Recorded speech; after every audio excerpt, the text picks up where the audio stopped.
What's up, dickheads? TU6 has been out for a couple weeks. I want to kind of go over my thoughts and everything on this thing. I'm not really going to touch too much on the episode.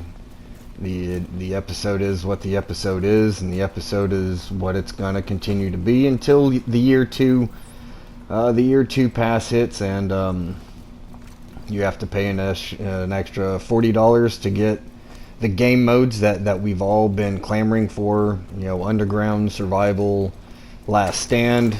That'll come in year 2, I'm sure, and it's going to cost you $40 to get it. Episode 2, you know, so what? A couple missions, couple classified missions. Fantastic. It's exactly what episode 3 is going to be. So I hope everybody's not expecting anything big for episode 3, because it's just going to be a couple missions in New York and a couple classified missions and a couple balance changes, I'm sure. So there's your episode little review. TU6. I think right now where this game is exactly where the game should have been at launch. Point blank, period. It's where it should have been. You know, the targeting loot is fantastic. It doesn't take you very long to, you know, have an idea for a build, to go out and find pieces that you can put this build together with and get to playing. You know, once you kind of have the pieces that you're wanting, that's where you really have to start farming for those rolls and everything that you're wanting. But as far as having an idea for a build and being able to just kind of get it together, the targeting loot is on point. It's fantastic. The build diversity right now is on point. You know, this is the first time in 7 months, going on 8 months, I guess, that this game has been out, that I have seen a plethora of different things. I've fought a bunch of different kinds of builds. Now, don't get me wrong, you know, there you have your certain ones that stand out and everything. You come across other builds more than you come across, you know, other ones. But all in all, I think the build diversity is fantastic. I like how all these different guns are viable at the moment. Everything seems to be really strong. If you work it correctly in the build, if you have any kind of idea of something that you're wanting to do, there's a gun out there that will suit the need for the build that you want to do. I think that's great. The state that PvP is in, again, I think it's really good for where we've came from to where it is now. I've said it before, I'll say it again. This game is not ever meant to be balanced.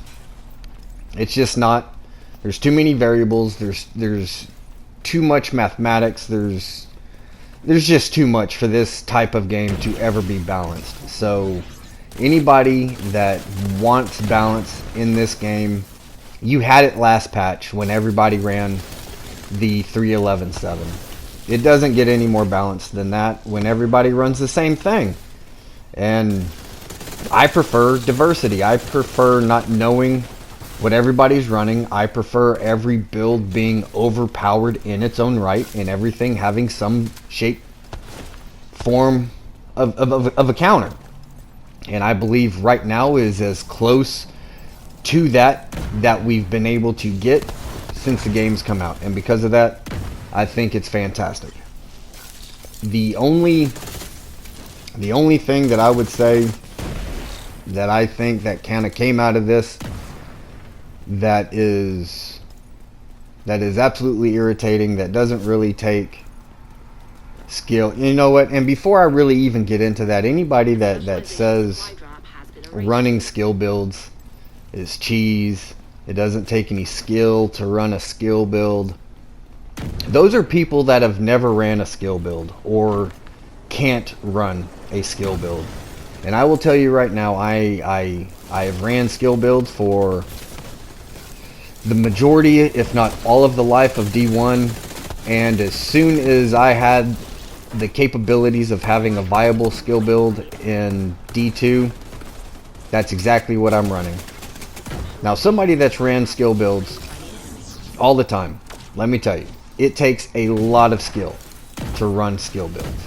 It takes a lot of skill to stay alive, and it takes a lot of skill to be able to work what you have to be able to do what it is that you're wanting to do.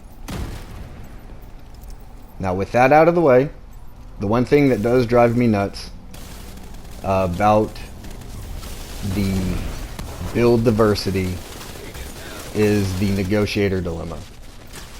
Now, that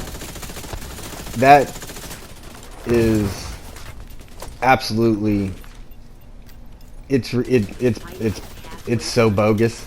It's so bogus to sit there, to lose your armor, to be on the verge of death, and to fire a missile or a grenade out of your crotch or out of your ass and kill the person that's fucking shooting you. That is now again, you can counter it. You know, you just kind of got to know who's running it. You keep your distance. When you pop their armor, you see a circle on the ground. You're able to avoid that missile if you have enough distance. In that regard, okay, I'm down for it. But the 3-second cooldown on that thing is absurd.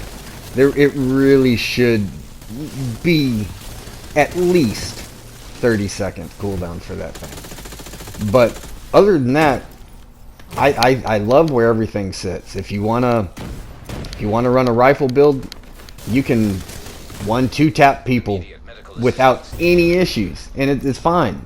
You know, sniper build, no problem. You know, kick back. You can one-shot people all damn day. Your ARs, your SMGs are back with your clutch builds. Hell, you can run ARs with a clutch build as well. You know, I love the diversity of this patch, and I couldn't be happier at the moment with where the PvP sits. The Dark Zone, even with their supposed changes and everything that they had thrown in about making sure that they were putting you into full servers and everything, and even the ingenious way of being able to transfer servers now to hopefully put you in said full server. The servers are still pretty empty for the most part. Yeah, we got to be honest, this game isn't what it was going to be or what it should have been, what it was promised to be. I'm going to continue to play it because I'm an idiot and I like the game. But the dark zones are empty. You can get some good matches in there from time to time. But they're pretty empty for the most part. Now, also with that said, with the dark zones and everything in this patch, they added the supply drops. And I only play in the ODZ. The other two DZs I couldn't give any shits about. So them adding a supply drop into the ODZ was fine and all, but along with that came the special ammo. And now this is just my humble opinion. Any PvP that, you know, it's nothing about this game is quote-unquote competitive, even though a lot of people want to think it is, even though a lot of people want to say they got the biggest dick in the fucking game and they never die.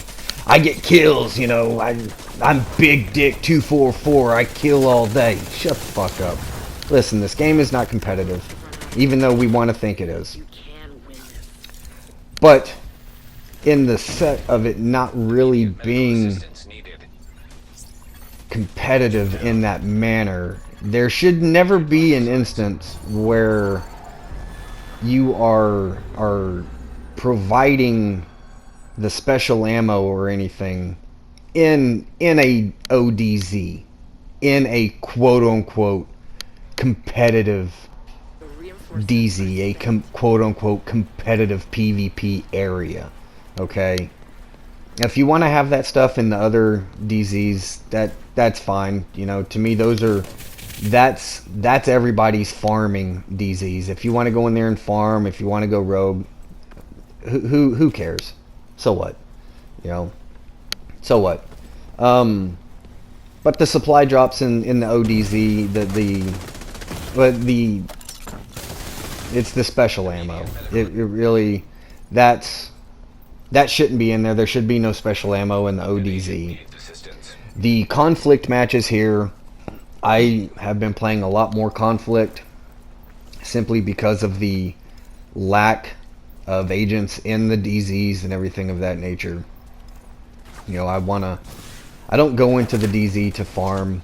I don't go in, you know, to get gear or whatever. If I get it while I'm PvPing, fantastic. I hardly ever extract anything. I usually, you know, if we kill an agent, I usually delete their loot because I just don't care. I'm not in there for that. If I want loot, there's an entire world for me to farm for loot.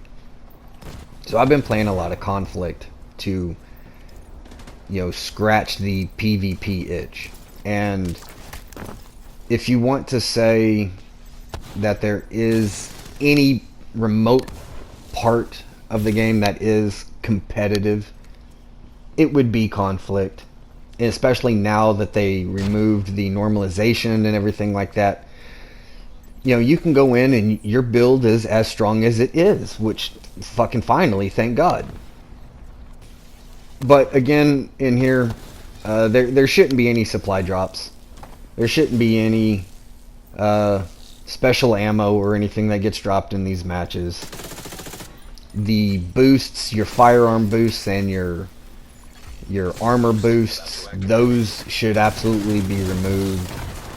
I know what they were trying to go for, you know, like, man, the losing team, you know, if they go get this boost and they have a chance to come back, and like, I got it. I understand what you were going for, but the way it actually works is, I'd say about 95% of the time, the team that's winning is the team that gets the boosts, the team that gets the supply drops, and it's just not needed. It's just not needed. You know, if you want to one-tap people, get you a build that can one-tap somebody. You know, you getting a supply drop and having a grenade, or, you know, a 50 cal shot or whatever. It's just not needed. It destroys what little competitiveness is in that match already. You know what I mean? So those are pretty much like my main little gripes, I guess. All in all, I like the update. I think the update's fantastic. I think this is where the game should have been when it launched 7-8 months ago, whatever the case is. The named items are nice. They don't add a ton of extra whatever, but when you're in a PvP setting, you're always looking for that little bit, and those named items really add that little bit. Yeah, but all in all, I really like it. Let me know if you guys agree, disagree. I'm going to leave you with the rest of this match. I hope you guys enjoy, and until the next time, dickheads, fuck off.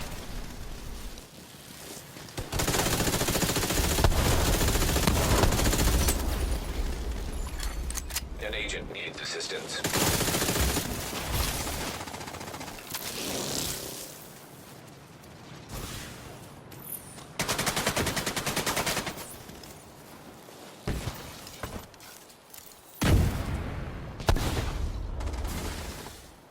A specialization supply drop has been arranged.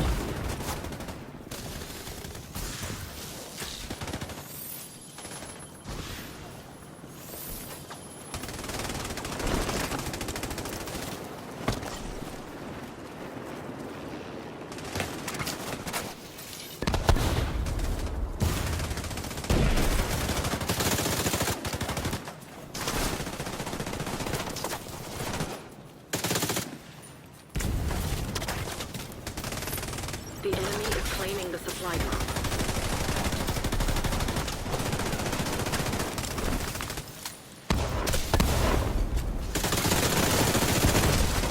Immediate medical assistance needed. Agent out of action.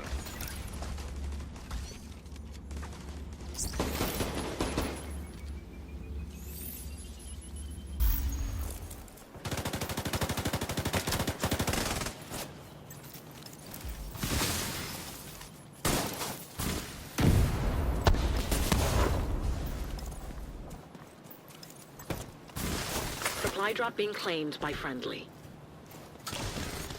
The specialization supply drop is being claimed by the friendly. The fight is halfway done.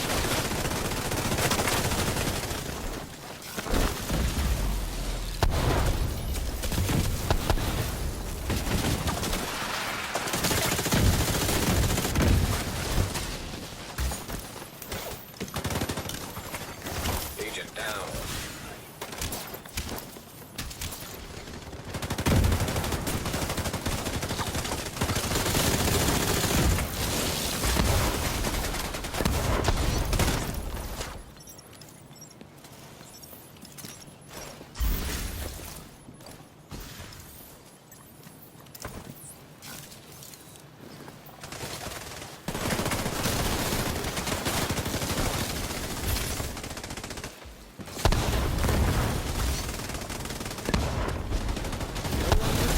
The fight continues.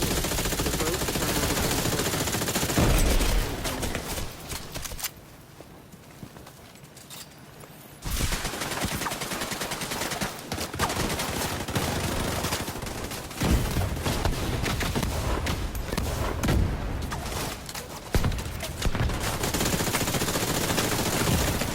Vital signs critical. Boost about to come online.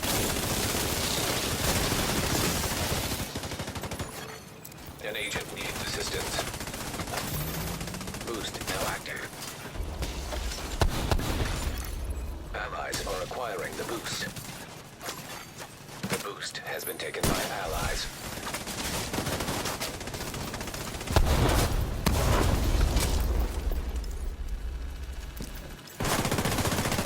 Agent down.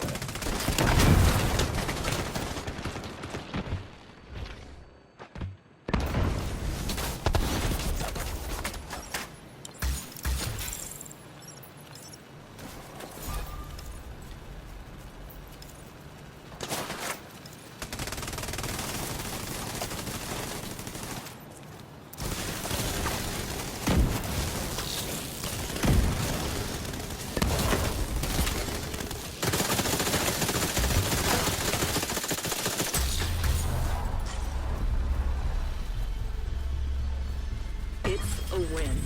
Solid work.